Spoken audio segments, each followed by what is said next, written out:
Everyone, আপনি দেখছেন আমার সামনে একটি 50 কেভি জেনারেটর আছে। আর এই জেনারেটরটির সমস্যা হলো এটা স্টপ সুইচ ক্লিক করলে ও বন্ধ হয় না। তো আমরা আজকে দেখব যে এটা কিসের কারণে হয়ে থাকে। এটা হলো এটার নাম হলো স্টপ সলিনয়েড। আর এই স্টপ সলিনয়েডের কারণে আমাদের ইঞ্জিনটি বন্ধ হয় না। তো আজকে আমরা চেক করব এটা কি সমস্যা। সুইচে ক্লিক করি, এই যে আমাদের কি ভিতর থেকে বের হয়ে গেছে।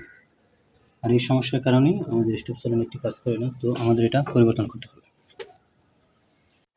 তো আপনাদেরও যদি জেনারেটর থাকে আর সেটি যদি সুইচ ক্লিক করার পরে বন্ধ না হয়, তাহলে আপনারা অবশ্যই এই স্টপ সলিনয়েডটিকে টেস্ট করবেন এটি ভালো আছে কিনা। আর এটির মাধ্যমেই সাধারণত ইঞ্জিন বন্ধ হয়ে থাকে। যে এটা বাইরে, এখন আমি যতই সুইচ ক্লিক করব কোনো কাজ হবে না।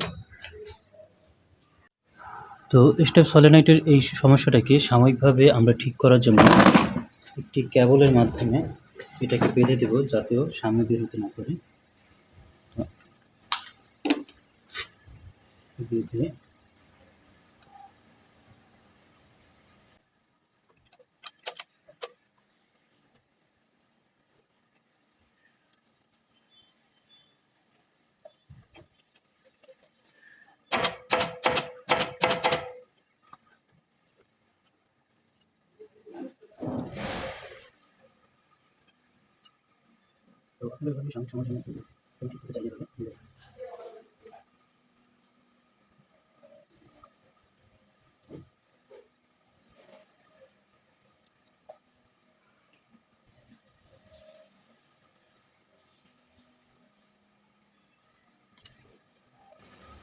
তো এবার আমরা পরীক্ষা করি